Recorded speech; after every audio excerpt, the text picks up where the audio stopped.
Voici les visages qui ont fait l'histoire du théâtre de la Toison d'Or.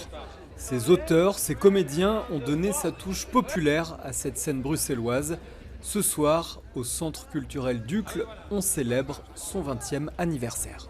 Je suis le plus fière, c'est d'avoir touché à ce point un nombre pareil de public. Ça, je trouve ça incroyable. On est parti de rien et on est arrivé vraiment à faire qu'aujourd'hui, le TTO, ça fait partie du paysage culturel bruxellois.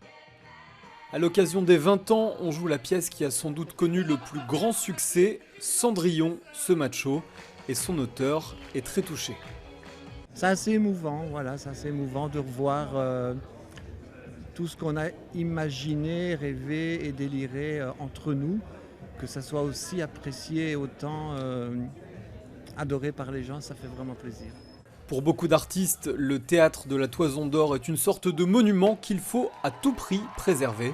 Ce qui était novateur, c'est qu'il y a 20 ans, ils ont lancé un théâtre basé sur le rire, à une époque où le rire était déjà là, mais n'avait pas l'aura d'aujourd'hui. Il fallait lutter contre l'idée que le théâtre, c'est d'office un truc sérieux. Les gens ont tendance à parfois estimer que c'est une sous-catégorie et quand on rit 3 fois sur un Tchekhov, alors ça va, alors que Tchekhov c'est très drôle, mais quand on crée une pièce de Sébastien Ministru, on la crée où ?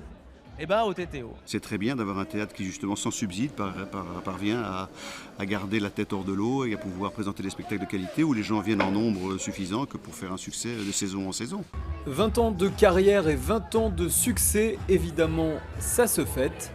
En novembre prochain, le théâtre de la Toison d'Or ouvrira même une seconde salle.